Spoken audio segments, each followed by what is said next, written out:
নমস্কার। যাদের কর্কট রাশি তাদের ফেব্রুয়ারি 2026 কর্কট রাশির জাতজাতিকাদের ফেব্রুয়ারি মাসটিতে 5টি ভয়ঙ্কর প্রভাব থেকে নিজেকে সর্বদা সুরক্ষিত রাখুন। 5টি প্রভাব জীবনে কোনোভাবেই আসতে দেবেন না। 5টি প্রভাবকে আপনারা জীবন থেকে যতটা পারেন দূর করার চেষ্টা করুন। সচেতনমূলক বার্তা প্রেরণ করব এবং এই সচেতনতাই আপনাকে সুরক্ষার রক্ষা কবচ প্রদান করবে। এই সচেতনতাই আপনাকে চলার পথে অনেকটাই সহায়তা করবে জীবনে এগিয়ে যাওয়ার পথে। জানতে হলে থাকতে হবে আমার সাথে শেষ পর্যন্ত। সুতরাং পরবর্তী প্রোগ্রামগুলোকে অতি সহজে পাবার জন্য আমার চ্যানেলটিকে সাবস্ক্রাইব করুন এবং পাশে থাকা বেল আইকনটি অবশ্যই প্রেস করবেন। আসুন তাহলে শুরু করা যাক আজকের মূল আলোচ্য পর্বে। আমি মূলত প্রোগ্রামটি করছি শুধুমাত্র গোচরকালীন গ্রহ অবস্থানকে ভিত্তি করে বা কেন্দ্র করে। এটি সার্বিক আলোকপাত হবে, ব্যক্তিগত কাউকে উদ্দেশ্য করে নয়। কিন্তু কর্কট রাশির জন্য এই ফেব্রুয়ারি মাসটি কি করবেন আর কি করবেন না, কোন পথে যাবেন আর কোন পথে যাবেন না, তার একটা দিক নির্দেশক রূপে বলতে চলেছি। প্রোগ্রামটি সম্পূর্ণ আপনারা সচেতনতার ভিত্তিতে বা এই মাসেতে কি করবেন তার একটা রূপরেখা অঙ্কিত করুন। এই প্রোগ্রামটি যে আপনার জীবনে ভাগ্য পরিবর্তন করে দেবে, এই প্রোগ্রামটি যে আপনাকে রাতারাতি কোটিপতি বা জীবন বদলে দেবে তা কিন্তু কখনো সম্ভব নয়। তাই প্রোগ্রামটিকে এই মাসের জন্য আপনারা কি করবেন কি করবেন না তার একটা আভাস দেওয়ার চেষ্টা করছি। সেই পরিপ্রেক্ষিতে দেখুন, কর্কট রাশির উল্টো দিকে ভালো করে সপ্তম ভাবে থাকবে রবি, যে দ্বিতীয় পতি আপনাদের। রবি হাফ অফ দ্য মান্থ অষ্টমে চলে যাবে। থাকবে মঙ্গল কম্বাস্ট অবস্থায়, মঙ্গল হাফ অফ দ্য মান্থের পরে চলে যাবে অষ্টম ভাবে। বুধ চলে যাবে অষ্টম ভাবে, বুধ সপ্তমে আছে, তাহলে সপ্তমে রবি আছে, মঙ্গল থাকবে, বুধ থাকবে, শুক্র থাকবে। মঙ্গল বুধ শুক্র তিনটে গ্রহ থাকবে কম্বাস্ট বা দগ্ধ অবস্থা সপ্তম ভাবে। সবকটা গ্রহ সপ্তম থেকে অষ্টমে চলে আসবে হাফ অফ দ্য মান্থের পর। অষ্টমে রাহু থাকবে নিজের নক্ষত্রে। নবমে থাকবে শনি, শনিকে নক্ষত্র পরিবর্তন করে নিজের নক্ষত্রে প্রবেশ করে গেছে, সে উত্তর ভাদ্রপদ নক্ষত্রে আছে। এই ফেব্রুয়ারি মাসটিতে দ্বাদশে থাকবে বৃহস্পতি বক্রী অবস্থায় নিজের নক্ষত্রে। দ্বিতীয় থাকবে হচ্ছে কেতু। তাহলে এই এবং এই যে গোচরের যে বললাম গ্রহ অবস্থান, এর ভিত্তিতে নবাংশটা দেখুন, নবাংশে কিন্তু শনি রয়েছে, যে আপনাদের সপ্তম অষ্টমপতি শনি সেখানে কেতুযুক্ত শুক্রযুক্ত বুধযুক্ত অবস্থায় দ্বিতীয় ভাবে আছে, মানে আপনাদের দ্বিতীয় কালপুরুষের পঞ্চম সিংহের ঘরে আছে। এবং মিথুনের ঘরে রবি থাকবে এবং মেষের ঘরে থাকবে মঙ্গল বৃহস্পতি, রাহু থাকবে সেই আপনাদের কুম্ভতে। এটা হচ্ছে ওই যে গোচরটা বললাম একটু আগে, সেই গোচরের D9টা। তো এই পরিপ্রেক্ষিতে যে ধরনের বিষয়গুলো উঠে আসবে তা সম্পূর্ণ সার্বিক সকলে উদ্দেশ্যে আলোকপাত করব, ব্যক্তিগত কাউকে উদ্দেশ্য করে নয়। প্রথমেই আসুন আপনাদের মন মানসিকতা। ফেব্রুয়ারি মাসটি দেখুন, এই যে রাশিফলটি প্রকাশ করছি এটি আমি কিন্তু সার্বিক আলোকপাত করছি, কিন্তু ব্যক্তিগত জন্মকুণ্ডলী ব্যক্তিগত হাত ভীষণ ভাবে কিন্তু প্রয়োজন বিচার করা। যদি নিখুঁত বিচার এবং আপনার কি হবে কি হবে না সেটা একদম নিখুঁত আপনার জন্য কি করতে হবে কি করতে হবে না তা জানার জন্য অনেক রকম প্যারামিটার আছে।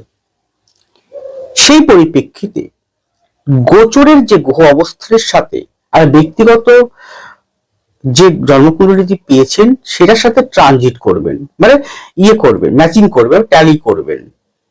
যার যত বেশি সামঞ্জস্য থাকবে, মহাদশা অন্তর্দশা প্রথম দশা গোচর সাপেক্ষে ভালো থাকলে আপনারা অবশ্যই ভালো পাবেন। আর যদি সামঞ্জস্য না থাকে ট্যালি করে দেখলে সামঞ্জস্য পাচ্ছেন না, তাহলে তো প্রভাবটা তো পেতেই হবে। কিন্তু প্রভাবটা পাওয়ার থেকে রক্ষা করতে হবে নিজেকে বিভিন্ন দিক থেকে। কি কি বিচার করতে হয়? D1 ভাব, গ্রহদের ডিগ্রি, গ্রহদের নক্ষত্র, যে নক্ষত্র নিয়ে গোচরে অবস্থান করছে নক্ষত্র, সে নক্ষত্র অবস্থান চক্রমে স্বর্ণায় চক্রমে কি পজিশন নিয়েছে, নবাংশে কিরকম পজিশন আছে গ্রহদের অবস্থান, ডেকান কি কথা বলছে, ষষ্ঠাংশ কি কথা বলছে, D12 কি কথা বলছে, D10 কি কথা বলছে, মহাদশা অন্তর্দশা প্রথম দশা কি কথা বলছে, এগুলো বিচার, তার সঙ্গে হাতটা কি কথা বলছে, এগুলো বিচার করতে হয়। তারপরে কিন্তু ব্যক্তিগত হবে নিখুঁত একটা বিচার আসে। যাই হোক, গোচরের পরিপ্রেক্ষিতে বলা যায় কর্কট রাশির যেহেতু উল্টো দিকে রবি থাকবে, বুধ থাকবে, শুক্র থাকবে, হাত মান পর্যন্ত, অষ্টমে রাহু, তাহলে দেখুন সপ্তমে মঙ্গল, অষ্টমে রাহু, নবমে শনি। সেই শনি কিন্তু নবাংশে, গোচর নবাংশে দেখছি কেতুযুক্ত অবস্থায়, বুধ শুক্রযুক্ত অবস্থায় দ্বিতীয়, মানে সিংহের ঘরে। তাহলে আপনার কথাবার্তার জায়গাটা কিন্তু যথেষ্ট পরিমাণে সচেতন রাখতে হবে বা সাবধানতা রাখতে হবে। দেখবেন অলরেডি কিন্তু এটা শুধু ফেব্রুয়ারি বলছে তা তো অবশ্যই, কিন্তু অলরেডি জানুয়ারির মাঝামাঝির পর থেকে এটা শুরু হয়েছে। আপনি নিজেরাই বর্তমান সময় ফেস করুন, বিভিন্ন তর্ক বিতর্ক এইগুলো কিন্তু হচ্ছে মানুষের সাথে, হিংসা হানাহানি, প্রতিহিংসা, হুমকি প্রায় পাচ্ছেন আপনারা, শত্রুতা বেড়ে যাচ্ছে, এগুলো কিন্তু পাবেন। এছাড়া কি হচ্ছে, এছাড়াও আপনার ভিতরে যেহেতু শুক্র সপ্তমে রয়েছে, মঙ্গলযুক্ত অবস্থা, বুধযুক্ত, রবিযুক্ত অবস্থা, দ্বিতীয় প্রতিযুক্ত অবস্থায় পরবর্তীকালে অষ্টমী যাবে, এবং আপনাদের কিন্তু বিপরীত লিঙ্গের প্রতি আকর্ষণ বৃদ্ধি ঘটবে। বিপরীত লিঙ্গের আকর্ষণ মানে প্রেম প্রীতি ভালোবাসা সংক্রান্ত বা অবৈধ সম্পর্ক ক্ষেত্রেও কিন্তু সেটা কিন্তু বৃদ্ধি ঘটাচ্ছে। তো সেই দিকটা বুঝে শুনে করবেন। যদি অবৈধ, আমি কিন্তু 5টা পয়েন্ট এর মধ্যে থেকে যাচ্ছে, নিজেদের মধ্যে নিজেরাই একটু বুঝে শুনে নিয়ে নিন যে 5টা পয়েন্ট কি কি হতে পারে। তো প্রেম প্রীতির ক্ষেত্রে যারা ফ্রেশ বা যারা শুদ্ধ প্রেম প্রীতি, পবিত্র প্রেম প্রীতির সঙ্গে যুক্ত, তাদের বললো কথাবার্তা যারা ঠিক রাখতে হবে। আর অবৈধ প্রেমের ক্ষেত্রে সাবধান, না হলে কিন্তু সেই প্রেম থেকে কিন্তু আপনার গন্ডগোল বা অশান্তি বা কোনো প্রকার মান সম্মান হানি হওয়ার সম্ভাবনা থাকবে। যদি আপনার হরোস্কোপে রবি ভালো না থাকে, রবি যদি কোনো কারণে ডিস্টার্ব থাকে বা দুর্বল থাকে বা পি থাকে, তাহলে কিন্তু মান সম্মান হানি হতে পারে। উল্টো দিকে লোকের সাথে কিন্তু প্রায় অশান্তি, গন্ডগোল, তর্ক বিতর্ক, ভুল বোঝাবুঝি প্রায় লেগে। উল্টো দিকে মানুষ বলতে বোঝানো হচ্ছে যে কোনো ব্যক্তি হতে পারে, যে কোনো ব্যক্তি হতে পারে, সেদিকটা সচেতন রেখে আপনাকে পুরো মাসটা চলতে হবে। আর যেহেতু সপ্তম, অষ্টম, নবম তিনটাতেই নৈসর্গিক অশুভ অবস্থান করছে, সুতরাং আপনাকে চলার পথটা একটু কঠিন হবে, চলার পথটা একটু সংকীর্ণ হবে, বাধা প্রতিকূলতা আসবে। কিন্তু এটা ঠিক যে আপনারা কিন্তু জ্ঞানের দিক থেকে, টেকনিক্যাল বিভাগের দিক থেকে, বা যারা সায়েন্স ওরিয়েন্টেড পড়াশোনা করছেন সেই দিক থেকে, যারা আর্ট ওরিয়েন্টেড বা প্রতিভাবান ব্যক্তিবর্গ রয়েছে, গুণ রয়েছেন, তাদের ক্ষেত্রে কিন্তু শ্রীবৃদ্ধি ঘটাবে বা সেই ক্ষেত্রে উন্নতিও আছে। কিন্তু ওই যে বললাম, নিজের কথাবার্তা, ইগোটা মারাত্মক পরিমাণে কিন্তু বেড়ে যাবে। ইগো কথাবার্তার জায়গার জন্য অনেকভাবে সমস্যা সৃষ্টি হতে পারে। সেটাকে মেনে চলে এগিয়ে চলুন। দেখুন আপনারা অবশ্যই সাধারণতার মধ্য দিয়ে এগিয়ে যেতে পারবেন। এরপরে আপনাদের শরীর স্বাস্থ্য, সেক্ষেত্রে পেট সংক্রান্ত জায়গায় ভীষণ সাবধান। কফ পিত্ত, বুকে কফ পিত্ত জমা বা বুকে ব্যথা করা, টেনশন, হাইপার টেনশন, বাপা সংক্রান্ত জায়গা, নার্ভ সংক্রান্ত বা অর্থোপেডিক, হাড় সংক্রান্ত, পেট সংক্রান্ত ভীষণ, খাওয়া দাওয়া প্রতি কন্ট্রোল, আর মুখের ভিতরটা বা দাঁতে কোনো প্রকার সমস্যা যদি মনে হয় অবশ্যই গো টু ডক্টর। এরপরে আপনাদের সাংসারিক বা বৈবাহিক জীবন, সেক্ষেত্রে বলবো স্বামী স্ত্রীর মধ্যে অবশ্যই প্রেম প্রীতি, লাভ, রোমান্স আগের তুলনায় একটু হলেও বৃদ্ধি ঘটবে ঠিকই, কিন্তু ইগোইস্টিক সমস্যার জন্য বা একে অপরের প্রতি ভুল কোনো ইনফরমেশনের জন্য বা তৃতীয় কোনো ব্যক্তির জন্য সংসারে অশান্তি হতে পারে। সংসার জীবনের ক্ষেত্রে মায়ের জায়গাটা একটু সমস্যা রয়েছে। মায়ের যদি বয়স 63 ওভারকাম হয়ে যায় বা 60 ওভারকাম হয়ে যায়, মায়ের শরীর স্বাস্থ্যের প্রতি ভীষণভাবে কিন্তু আপনাকে ওয়াকিবল থাকতে হবে, মনে হলে অবশ্যই ডক্টর দেখাতে হবে। দেখুন, এখানে কিন্তু যেহেতু আপনার সপ্তম অষ্টম নবমের তিনটে অশুভ পাপগ্রহর অবস্থান থাকার জন্য টুকটাক ব্ল্যাক ম্যাজিক, তন্ত্রক্রিয়া এই ধরনের বিষয়ক বা এমন কোন ব্যক্তির দ্বারা প্রতিহিংসা পরায়ণ হয়ে আপনার ক্ষতি করার টেন্ডেন্সি নিতে পারে, যা আপনি কিন্তু সাবধান।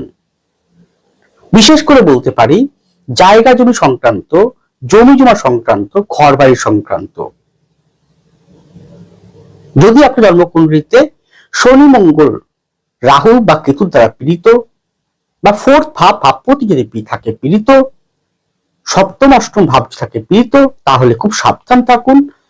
এই জমি জমা সংক্রান্ত, ঘর বাড়ি সংক্রান্ত বিষয়ে একটু হলেও কিন্তু আপনাকে সমস্যা ফেলতে পারে। আরেকটা হচ্ছে, যদি আপনার অলরেডি বাস্তু দোষ থাকে বাড়িতে, তাহলে সেখান থেকে কিছু নেগেটিভিটি আপনার পরিবারে ঢুকতে পারে বা প্রবেশ করতে পারে বা বাস্তুর মাত্রাটা বাড়িয়ে দিতে পারে। তার জন্য নির্দিষ্ট কোনো বাস্তুবিদকে দেখিয়ে বাড়িটাকে ঠিক করার জন্য অবশ্যই আপনাকে চেষ্টা করতে হবে। সন্তান কিন্তু অহেতুক প্রেম, প্রীতি, লাভ, রোমান্স এই সংক্রান্ত বিষয়ের জন্য পিতামাতা হয়ে কিন্তু সমস্যা করতে পারে। সন্তান যদি ছোট হয়, বয়সে ছোট হয় বা 15-20 বছর বয়সের মধ্যে থাকে, চঞ্চলতা, ধৈর্যহীনতার মাত্রাটা অতিরিক্ত পরিমাণে বেড়ে যাওয়ার ফলে, জেদ এবং কথাবার্তার প্রতি সঠিক না থাকার ফলে পড়াশোনার ক্ষেত্রে কিন্তু বিঘ্ন আসতে পারে। তাহলে এটা যেহেতু সম্পূর্ণ গোচরকে ভিত্তি করে বলেছি, আমি কিন্তু আপনার হরোস্কোপ দেখে বলিনি বা কাউকে উদ্দেশ্য করে বলিনি। তাই আপনার সন্তান হবে কি হবে না নির্ভর করছে আপনার সন্তানের হরোস্কোপটি কি কথা বলছে, জন্মকুণ্ডলী কি কথা বলছে, হাতটি কি কথা বলছে, আর ব্যক্তিগত হরোস্কোপ কি কথা বলছে। কারণ শেষ কথাই কিন্তু বলবে আপনার জন্মকুণ্ডলী হাত। আরো অনেকগুলো জায়গা আছে সুদর্শন চক্র দিয়ে দেখতে। আমি তো আমার দেখা পদ্ধতি সম্পূর্ণ আলাদা। আমি সনাতন বা বৈদিক বিষয়েও প্র্যাকটিস করি, আমি পাশ্চাত্য প্র্যাকটিস করি না বা কেপি প্র্যাকটিস করি না, সনাতন বা বৈদিক প্র্যাকটিসই করি। কিন্তু তার মধ্যে অনেকগুলো প্যারামিটার থাকে যেগুলো দেখে নিতে হয় আমাদেরকে প্র্যাকটিস করার সময় বা চেম্বার প্র্যাকটিস করার সময়। আপনারা আমাকে অনলাইন এবং চেম্বার দুই জায়গাতেই, আপনারা যদি মনে করেন কনসালটেন্সি নিতে চান, তাহলে অনলাইনও এবং চেম্বারে দুই জায়গাতেই আপনারা আমাকে পাবেন। কোথায় সেটা কি, ফোন নাম্বার আছে, ফোন নাম্বার ফোন করে বা ফোন নাম্বারে এসএমএস করে, ফোন নাম্বারটা হোয়াটসঅ্যাপ রয়েছে, সেই হোয়াটসঅ্যাপে আপনারা এসএমএস করে জেনে নিতে পারেন আপনারা কোথায় কোন চেম্বারে আসলে আপনারা জানতে পারবেন বা আমার সাথে যোগাযোগ করতে পারবেন। গেল। এছাড়াও এখানে কিন্তু যাদের জন্মকুণ্ডলীতে বর্তমান এই ফেব্রুয়ারি মাসে মহাদশা অন্তর্পত্তন দশা অত্যন্ত ভালো থাকবে, বৃহস্পতি, শনি, মঙ্গল এবং শুক্র যদি ভালো থাকে, তাহলে কিন্তু ঘর বাড়ি সংক্রান্ত কোনো প্রপার্টি সংক্রান্ত একটা মীমাংসার জায়গা বা বিক্রি হওয়ার জায়গা, পুরনো বাড়িটা বিক্রি হওয়ার জায়গায় একটা পৌঁছতে পারেন বা একটা যোগাযোগ বা কমিউনিকেশন আপনি পেতে পারেন। হঠাৎ কিন্তু একটা পরিবর্তন এই ঘর বাড়ি সংক্রান্ত, বাড়িঘর সংক্রান্ত বিষয়ে লক্ষ্য করতে পারেন এই ফেব্রুয়ারি মাসটিতে। সুতরাং অনেকগুলো জায়গায় ভালো আর যেমন আছে, সচেতনতা আছে। সচেতনতার মধ্যে স্বামী স্ত্রীর মধ্যে সুসম্পর্ক রাখার জন্য দুটো জিনিস করবেন, একটা ইগো এবং কথাবার্তার প্রতি নিজেদের কন্ট্রোল রাখার চেষ্টা করুন। আর যাদের কামনা বাসনা বেশি পরিমাণে, অতিরিক্ত পরিমাণ জাগতিক বিষয়ের প্রতি মোহ আছে, যারা লাভ রোমান্সের প্রতি বেশি পরিমাণে আকৃষ্ট, তা খুব সাবধান, কেন অবৈধ সম্পর্ক দিয়ে দিতে পারে এই মাসটিতে, যার ফলে সেটা কিন্তু সেটা কিন্তু ধরে গোপনে করতে পারবেন না, সেটা কিন্তু বাস করে দেবে, মানে ফ্লাশিং করে দেবে। তার ফলে একটি বদনাম বা সংসার অশান্তি হতে পারে। খুব সাবধান। সাবধানতাই একমাত্র আপনাকে সুরক্ষা কবচ করতে পারে। সাবধান হয়ে যদি আপনি চলতে পারেন, আমি আপনাকে বললে আপনি ডান পথে যান, বা পথে যাবেন না, সেটা করুন। ডান পথে যান, বা পথে যাবেন না, বা পথে গেলে আপনার অসুবিধা হবে বা সমস্যা হবে, গেলেন না, তাতে কি হয়েছে? একটু বিশ্বাস করে, আর পারলে জন্মকুণ্ডলী কাউকে বিচার করিয়ে আপনারা একটা পথ বা নির্দেশ নিন, গাইডেন্স নিন, কি করবেন কি করবেন না। কারণ অ্যাস্ট্রোলজি আপনার ভাগ্য পরিবর্তন করবে না, অ্যাস্ট্রোলজি আপনার দিনটাকে রাতারাতি কোটিপতি করিয়ে দেবে না, অ্যাস্ট্রোলজি আপনার জীবন বুদ্ধি পরিবর্তন করে দিতে পারে না, কিন্তু হ্যাঁ আপনার কর্মের পথে নিজেই পারেন যে কর্মের দ্বারা পরিবর্তন করতে এবং ভাগ্য উন্নতি করতে, তা সহায়ক রূপে অ্যাস্ট্রোলজি আপনাকে সাহায্য করবে। তারপর অ্যাস্ট্রোলজি মানেই কিন্তু ভাগ্য বা আপনাদের কোটিপতি হয়ে যাওয়া নয়, নিজে কপাল বদলে ফেলা নয়। এটা যারা ভাবছেন তারা কিন্তু ভুল ভাবেন।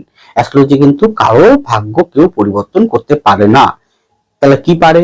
আপনার কর্ম পারে এবং আপনার কর্মের প্রতি একাগ্রতা, কর্মের প্রতি নিষ্ঠা, কর্মের প্রতি সাধনা, তপস্যা, এটা পারে আপনাকে। আর ঈশ্বরের আশীর্বাদ অবশ্যই পারে আপনাকে আপনার ভাগ্য পরিবর্তন করে দিতে।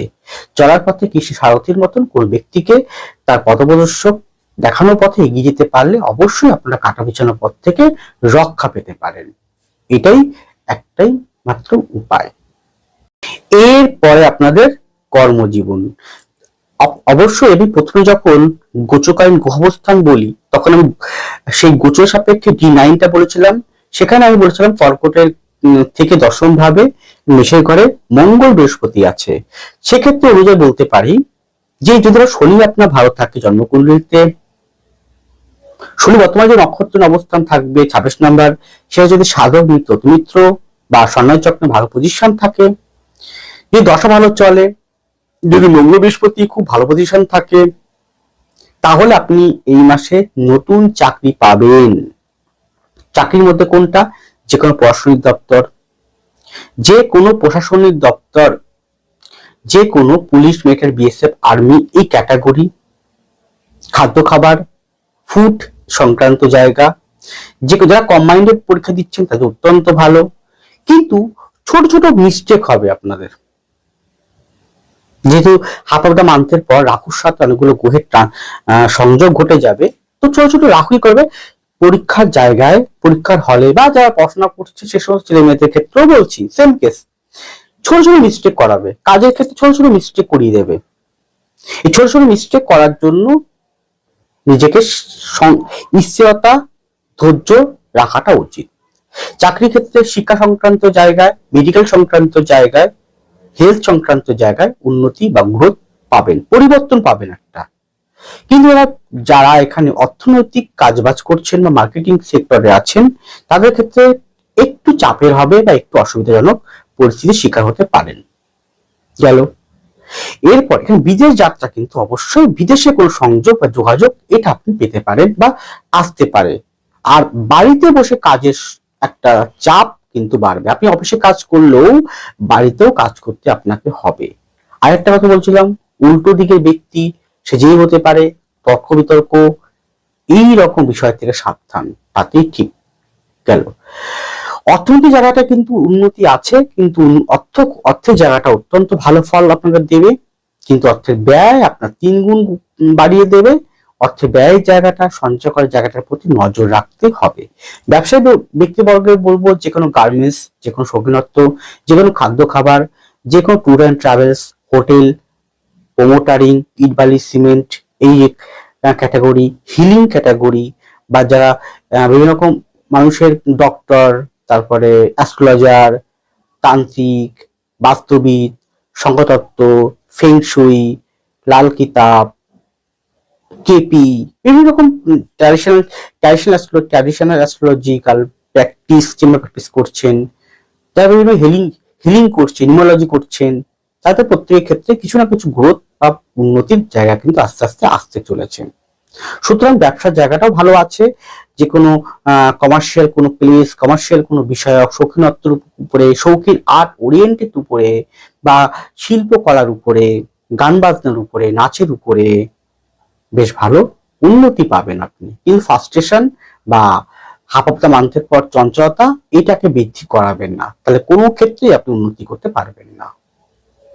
ছোট্ট আলোকপাত, সকলে এই কথাগুলো স্মরণ রেখে আপনি যদি এগোতে পারেন। আর ব্যক্তিগত জন্মকুণ্ডলী অবশ্যই পারলে কাউকে না কাউকে দিয়ে বিচার করিয়ে নেন যে আপনি কি করবেন কি করবেন না, তার একটা রূপরেখা, তাতেই আপনার ভালো হবে।